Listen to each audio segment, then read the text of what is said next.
acordar cansado, com dores na musculatura facial, na articulação da ATM.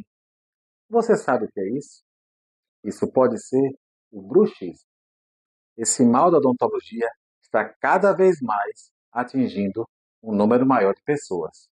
Ele consiste no ato de ranger ou apertar os dentes durante o sono.